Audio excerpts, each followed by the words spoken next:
Conéctate con nosotros, búscanos en Instagram como Radio U Central, revive tus programas favoritos en nuestro canal de YouTube y visita nuestro sitio web radio.ucentral.cl.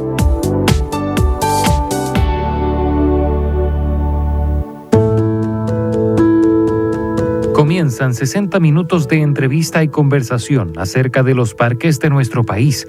Conoceremos de la historia e importancia que tienen para el crecimiento de la sociedad. En Radio U Central 107.1 FM presentamos Parques para Todos, con la conducción de Juan Medina Torres y Mariela Espejo.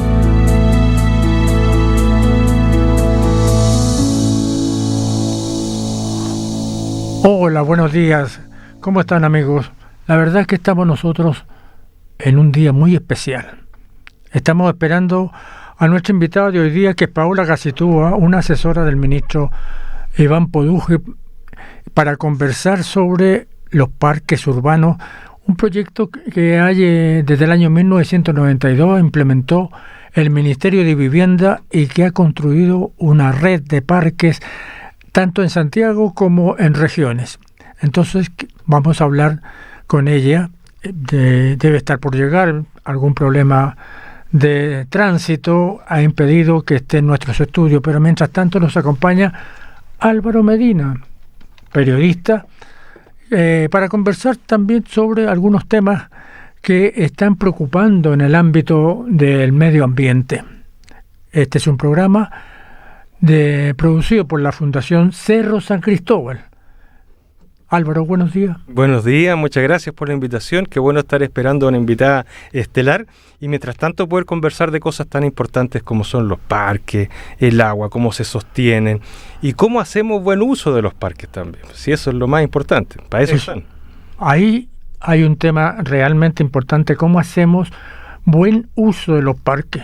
Yo creo que falta un poquito de capacitación de la comunidad para entender la importancia de los parques urbanos en la educación, en la salud y en otros ámbitos de nuestra vida.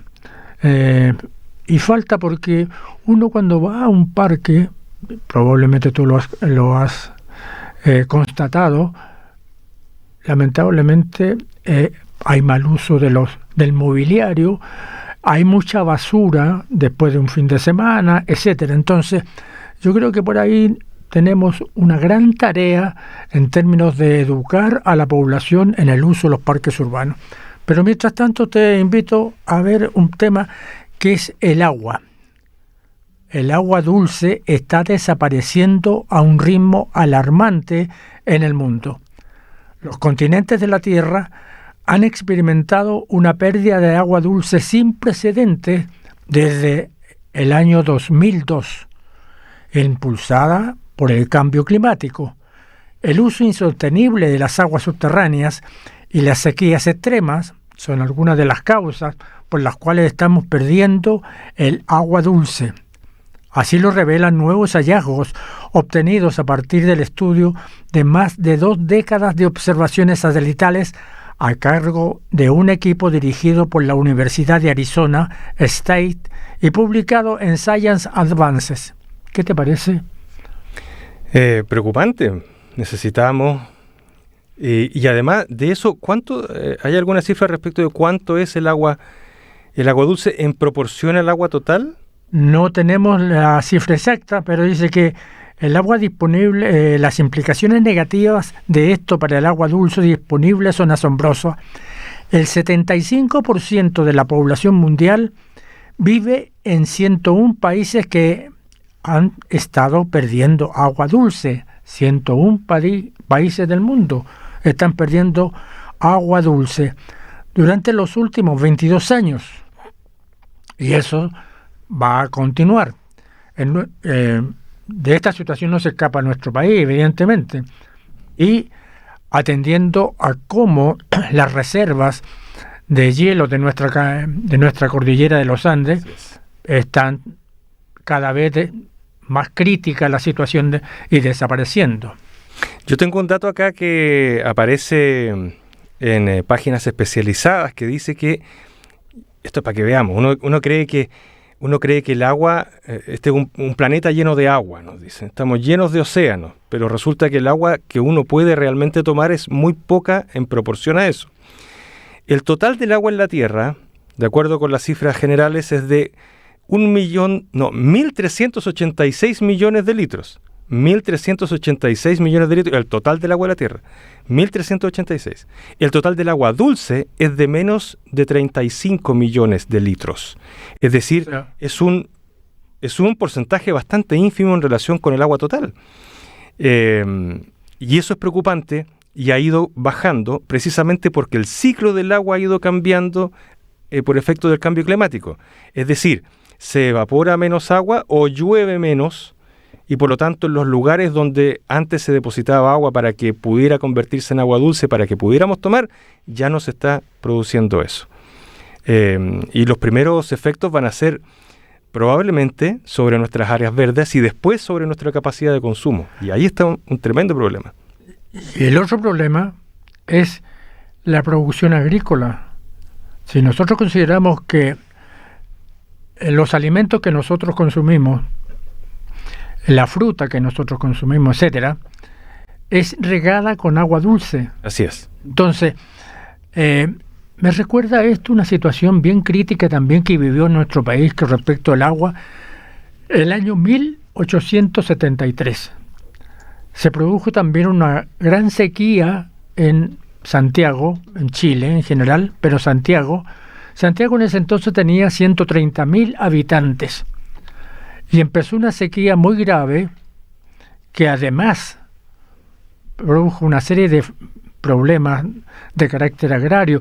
Recordemos que Santiago estaba rodeado por un cordón agrícola que producía trigo, cebada, etcétera, y otros productos, los cuales se vieron muy afectados. Esa producción agrícola bajó y obligó a nuestro país a importar el alimento que se producía en nuestro país. Esto motivó al intendente de la época, Benjamín Vicuña Maquena, para organizar una expedición en busca del agua a la cordillera. ¿Y cómo se le iban a traer? Él subió... En odres. No, habían... él subió a buscar agua en términos de dónde estaban fuentes que podían abastecer a Santiago. Y ubicaba dos lagunas, Laguna Negra y Encallao. Dos lagunas que están muy cerca también del embalse del Yeso actualmente. Entonces había que hacer unos trabajos hidráulicos para poder entonces traer el agua a Santiago. Y ellos viajaron, fueron alrededor de 10 personas, para buscar agua. Evidentemente que hoy día la situación desde el punto de vista técnico ha sido superada, y esa experiencia de Benjamín Vicuña Maquena indudablemente forma parte de nuestra historia de sequías, pero que hoy día el impacto climático producido por el hombre está para quedarse. O sea, esta situación de la sequía y la falta de agua va a continuar. Nosotros vamos a hacer un breve paréntesis para nuestra pauta musical. Estamos de regreso con más Parques para Todos, junto a Juan Medina Torres y Mariela Espejo. Volvemos para seguir conversando sobre el agua. En este programa de Parques para Todos, un programa producido por la Fundación Cerro San Cristóbal y que tiene como objetivo difundir todo lo que sucede en el medio ambiente y también, especialmente, lo que sucede con los parques urbanos, tan importante en nuestro quehacer diario, en nuestra salud, en nuestra educación. Conversábamos en la etapa anterior sobre el agua y cómo se está acabando. El equipo de investigación informa que las zonas terrestres secas se están expandiendo a un ritmo aproximadamente al doble del tamaño de California cada año. Además, la velocidad a la que las zonas secas se están volviendo más secas ahora supera la velocidad a la que las zonas húmedas se están volviendo más húmedas, revirtiendo los patrones hidrológicos tradicionales. Las implicaciones negativas de esto para el agua dulce disponible son asombrosas. El 75% de la población mundial vive en 101 países que han estado perdiendo agua dulce durante los últimos 22 años. Según las Naciones Unidas, se prevé que la población mundial siga creciendo durante los próximos 50 a 60 años, al tiempo que la disponibilidad de agua dulce disminuye dramáticamente. Las investigaciones identificaron el tipo de pérdida de agua en tierra y por primera vez descubrieron que el 68% provenía de aguas subterráneas, lo que contribuye más al aumento del nivel del mar que las capas de hielo de Groenlandia y la Antártida juntas. Estos hallazgos transmiten quizás el mensaje más alarmante hasta la fecha sobre el impacto del cambio climático en nuestros recursos hídricos, declaró en un comunicado Jay Famiglietti, investigador principal del estudio y profesor de futuros globales de la Escuela de Sostenibilidad de la ASU. Esto realmente es preocupante y no solo por una cuestión de naturaleza, sino por los efectos que tiene sobre nuestra propia vida. Hay gente que no se toma esto realmente en serio, pero hay que empezar a tomárselo en serio. Piense usted como economista, cuando falte el agua, cuando falta más agua, usted tiene que tomar decisiones económicas. ¿Qué es lo que debo dejar de producir si tengo menos agua? Y en particular cuando estábamos hablando hace poco de los alimentos. Hay algunos alimentos que probablemente van a ser los primeros en dejar de ser producidos porque requieren demasiada agua. Empecemos con algunos. Por ejemplo, la carne de vacuno. El vacuno requiere, cada kilo de vacuno que usted se come en los asaditos, que usted se come de repente en alguna celebración, cada kilo de vacuno requiere 15.400 litros de agua para ser producido. O sea, cada kilo. Cada kilo de vacuno. 15.400 litros. Así es, cada kilo de vacuno, 15.400 litros de agua. Entonces es demasiado. Ahora, solo el 1% de ese consumo de agua es de lo que se tomó realmente el animal. La gran mayoría de lo que se gasta en la producción de un vacuno, estoy hablando de los vacunos, nomás que son los que más toman agua, los que más consumen agua en términos de huella hídrica me refiero, la gran mayoría de eso tiene que ver con lo que se usó para producir los alimentos que se come ese vacuno. Porque además tienen una crianza que es muy amplia, de 3 a 5 años, para llegar a la edad necesaria y al peso necesario para poder ser sacrificado y para que llegue a su mesa, ¿no?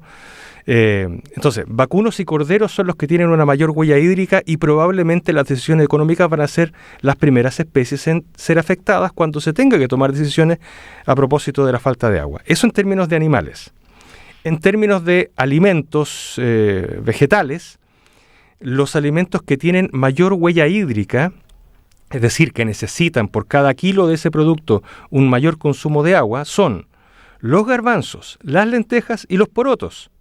Garbanzos, lentejas y porotos, que están por encima de los 4.000 y 4.500 litros de agua para cada kilo de producto. Siempre se ha considerado que el arroz es el que consume más. No, fíjese, el arroz está en orden de los 2.490 litros por kilo. Lo que pasa es que nos parece así porque cuando uno ve una plantación de arroz, siempre son plantaciones que están inundadas, funcionan bajo la inundación. Pero es engañoso, porque en realidad, más que inundación, es mantener el agua en zonas que son de bajo drenaje, por lo tanto no es necesario estar inyectando agua continuamente. Sí en las plantaciones de las legumbres, como vemos que son las que más consumen agua. Y probablemente entonces, de nuevo, ojo, cuando tengan que tomarse decisiones económicas sobre cuáles alimentos dejar de producir, van a ser aquellos que consuman más aguas, las legumbres. Están trabajando en algunos investigadores sobre cambiar en cierto modo la situación de consumo de agua por parte de estos vegetales. Hay universidades que han ido viendo la posibilidad de que estas plantas con técnicas hidropónicas o con riego por goteo, hay varias técnicas posibles para ir disminuyendo el consumo, pero todavía no se industrializan tanto. Y cada vez que usted va al supermercado y le dicen este este producto tiene una menor huella hídrica o se hizo con otras técnicas, siempre es más caro. Entonces termina por no ser todavía algo llevable al nivel industrial.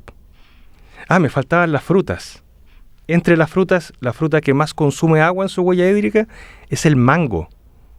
El árbol de mango. Yo pensaba, fíjate, que eran las paltas o el aguacate, como se conoce. No está en el ranking, no. Sé que la palta es un árbol que consume mucha agua, sí, pero no está en el ranking acá. Acá este ranking que es de la Water Footprint Network, tiene el mango con 1.800 litros de agua por cada kilo de mango. Pero claro, el mango en general se produce en zonas tropicales donde siempre llueve bastante. Bueno, el que consumimos en Chile generalmente es el mango del Perú. Claro. Y muy por debajo están el plátano, la manzana y la naranja. Interesantes datos los que nos entregas en este momento.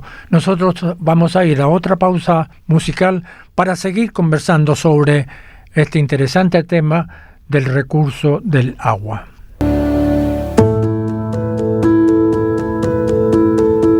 Estamos de regreso con más Parques para Todos, junto a Juan Medina Torres y Mariela Espejo.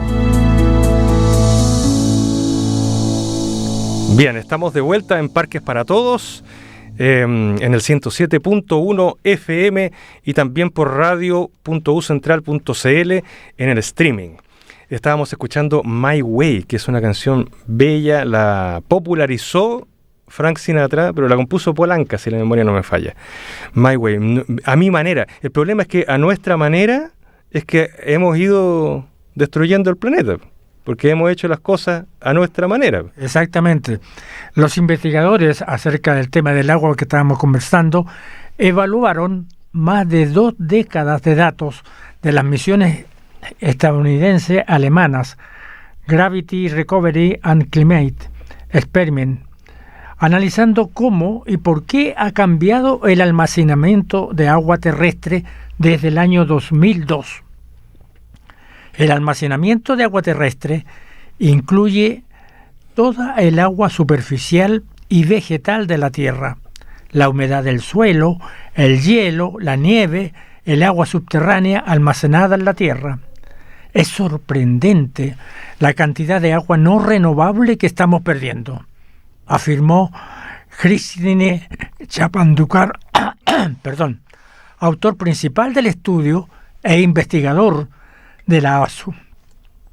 Los glaciares y las aguas subterráneas profundas son una especie de antiguos fondos fiduciarios.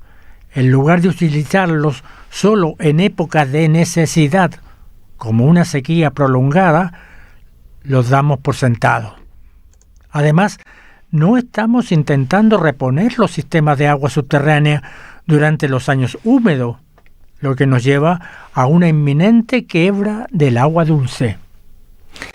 Es terrible esto, y estábamos hablando a propósito del agua dulce y el uso en el riego de los alimentos, cómo esto puede afectar. Existe en Chile una de las plantaciones que más se ha criticado por el uso del agua, ha sido el de los paltos. Y sin embargo, de acuerdo a las cifras, no es del tipo de fruto que tenga mayor huella hídrica. Decíamos que quienes tienen mayor huella hídrica en general son los mangos, con más de 1.800 litros de agua por cada kilo de mango, y después venían los plátanos y los manzanos con cerca de 800 en promedio, 800 litros de agua por cada kilo de este producto. Fíjese que la palta está en los 430 más o menos, 430 litros por cada kilo de palta, está bastante bajo. Y sin embargo aquí se ha hecho como un mito en Chile de que se toman el agua de todas las comunidades. La verdad es que en términos al menos de huella hídrica no son los que más consumen y han sido objeto de bastante crítica. Yo tengo la impresión de que eso es más bien por temas de derechos de agua en algunas zonas que porque los paltos consuman efectivamente tanta agua. Sí, pero resulta que las plantaciones en nuestro país, en las principales áreas, han sido justamente, han dañado, y eso hay que reconocerlo, la situación del suelo y el consumo de agua de esas zonas que ya venían careciendo.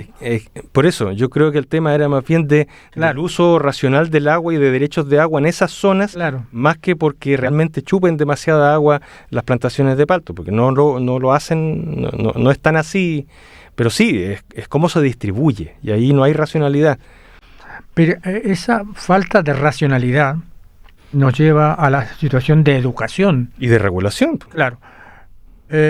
Generalmente nosotros vemos en algunas comunas de Santiago cómo personas lavan el auto en la calle sin ningún... O limpian su pedazo de pavimento de vereda. Claro, barriéndolo con agua. Exacto. Lo otro es las empresas de agua potable. Muchas de ellas en nuestro país tienen grave deficiencia y pérdida de agua. Sin control, y ahí hay que tirarle las orejas a la Superintendencia de Servicios Sanitarios, porque llevan años tratando de regular las pérdidas de agua sin poder ponerle cascabel al gato a las empresas que lo hacen. Ejemplo, SMAPA en Maipú, que es de las que está encima del ranking, que pierde cerca del 40% del agua que produce. Eso por filtraciones. Solo por filtración. Por no tener por mala mantención de sus redes, porque se les rompe una cañería y no tienen cómo reponerla a tiempo. Bueno, ahora, según la última información entregada por el alcalde Bolanovich de la comuna de Maipú, indica que se ha hecho una gran inversión para reparar los sistemas de agua, distribución de agua en Maipú, y ver las situaciones particulares también de ciertos hogares que no han visto las filtraciones en sus terrenos. Entonces, a veces se produce que una casa consume una cantidad enorme de agua, siendo que es habitada por muy pocas personas. Y al revisar la instalación del agua, se ve que hay filtraciones a nivel del subsuelo que no se han visto y que tienen que entrar a reparar rápidamente. O sea, aquí hay una situación que nosotros tenemos que cuidar y hacer y prevenir, es cómo educamos a la población para que gaste menos agua.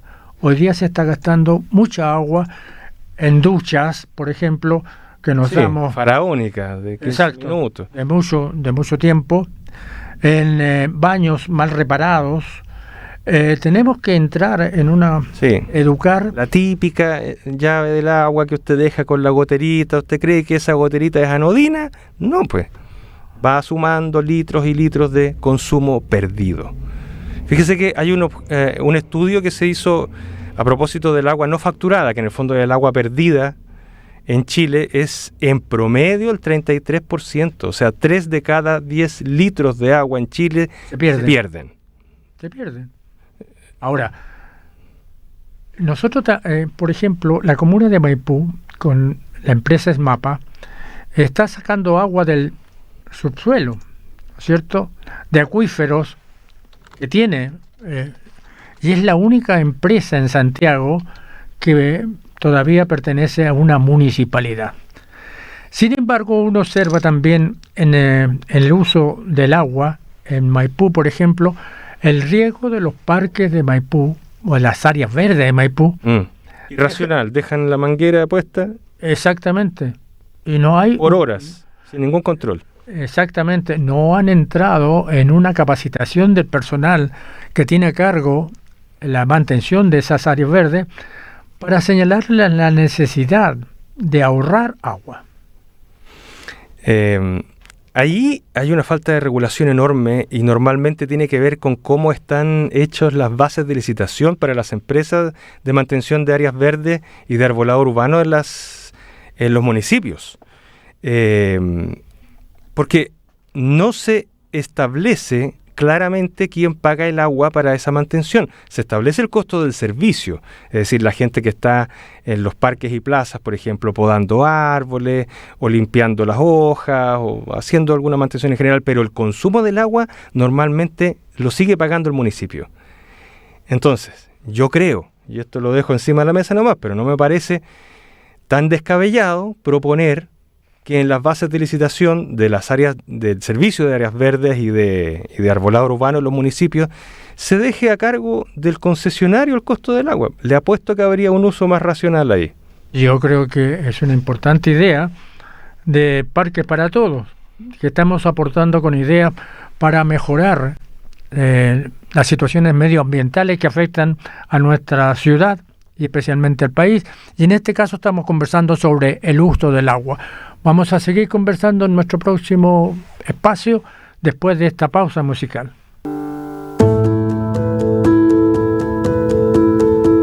Estamos de regreso con más Parques para Todos, junto a Juan Medina Torres y Mariela Espejo.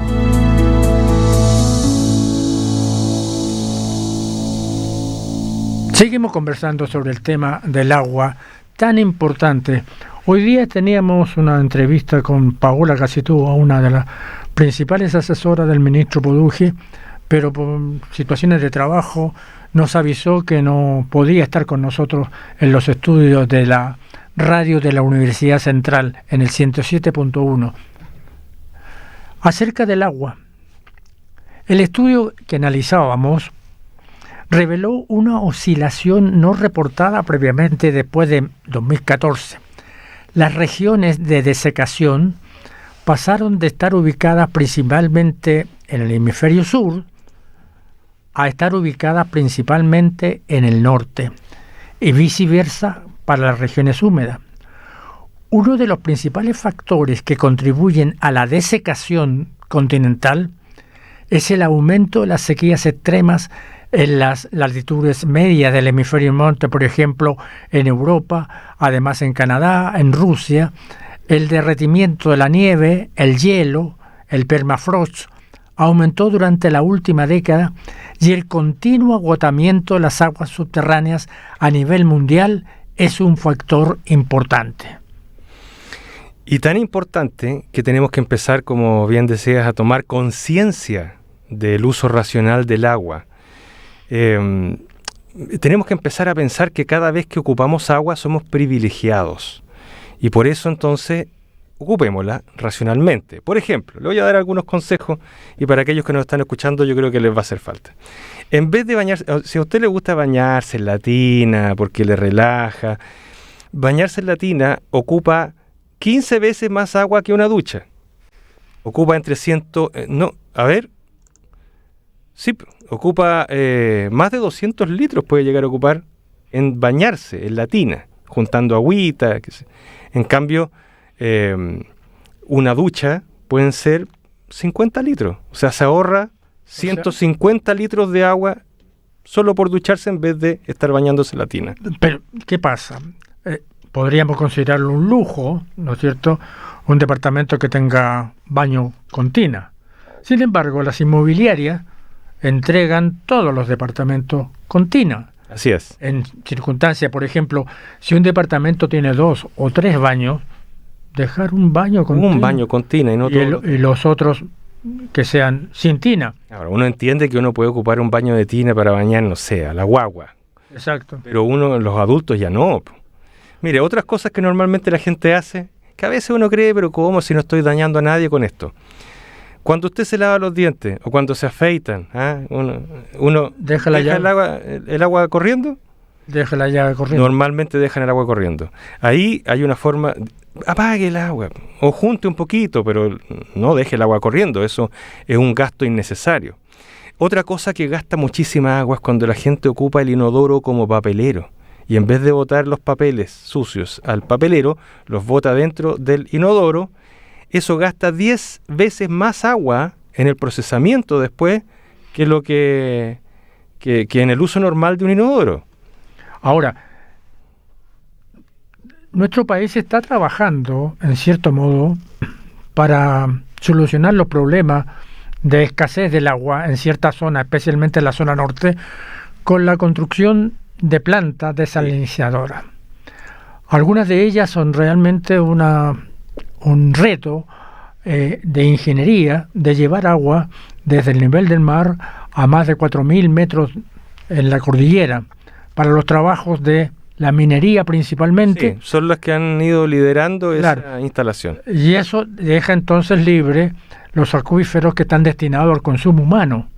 O sea, la minería está contribuyendo en cierto modo a mejorar la situación de sequía que afecta a grandes zonas de nuestro país, especialmente la zona norte. Sí, ahí es donde están. Hay 22 plantas desalinizadoras ya instaladas en Chile. Y hasta aquí, de todas maneras, es una producción bastante limitada. Como bien dice, solamente está orientada en su gran mayoría a la producción minera. Hay plantas que están empezando a entregar, por ejemplo en Antofagasta, están empezando a entregar agua también para el consumo humano, pero la gran mayoría de lo que se está produciendo hoy día, que está en torno a los 8.200 litros por segundo, no es mucho, está para la minería. Se espera que de aquí a 2 años llegue a 25.000 litros por segundo la producción total de desalinizadoras. Ya sería algo, pero sigue siendo poco. En la zona sur de nuestro país, nosotros tenemos a veces la concepción de que no tienen problema de agua. Sin embargo, los últimos estudios señalan que hay una grave escasez en varios de los embalses de la zona sur. Así es. Entonces, ahí hay un problema también de crear, ¿no es cierto?, algunas plantas que vean la situación de escasez del agua en la zona sur. Y en la zona central el problema de la escasez está en los acuíferos terrestres, porque ante la falta de lluvia y ante la falta de nieve, que después se transforma en agua dulce, las empresas sanitarias han tenido que aumentar su prospección de agua. Lo que hace Agua Andina. Cada vez, y el problema es está bien, antes había napas, perfecto, había una cierta profundidad, pero ahora cada vez están más profundo, porque se ha ido agotando la que estaba más a menor profundidad, cada vez más profundo y cada vez con mayor contenido mineral, por lo tanto su procesamiento es más caro, así que no nos extrañemos de que cada vez también nos empieza a subir el costo de la cuenta del agua, porque nos van a empezar a cobrar un valor mayor en el procesamiento de esos acuíferos que ahora vienen con una mayor carga mineral. Agua Andina hace algunos años, y creo que el año pasado vio algunos temas de esta naturaleza e hizo y construyó varios pozos profundos para de tener como una reserva en el caso de crisis, pero por 36 o 48 horas de acumulación de agua. Sí, los grandes estanques que se hicieron ahí en Puente Pirque, Alto. sí. Entonces, se están tomando algunas medidas. Ahora, todo el agua que, por ejemplo, se produce a nivel de ciertas plantas, no se sabe exactamente cuánto es lo que produce cada planta y cuánto es lo que se consume. Entonces ahí hay una diferencia. O sea, producimos 100 y resulta que lamentablemente perdemos 20. O sea, la Superintendencia de Servicios Sanitarios tampoco tiene una cuenta clara acerca de lo que produce cada planta y lo que se consume. Y el tema del agua. Importante ha sido esta conversación de hoy día en Parques para Todos, un programa producido por la Fundación Cerro San Cristóbal. Nosotros volvemos el próximo jueves con un tema tan interesante como el que tratamos hoy día. En Radio U Central hemos presentado Parques para Todos, un espacio para profundizar acerca de los parques de nuestro país, un viaje por la historia e importancia que tienen para el crecimiento de la sociedad, junto a la conducción de Juan Medina Torres y Mariela Espejo. Hasta el próximo capítulo.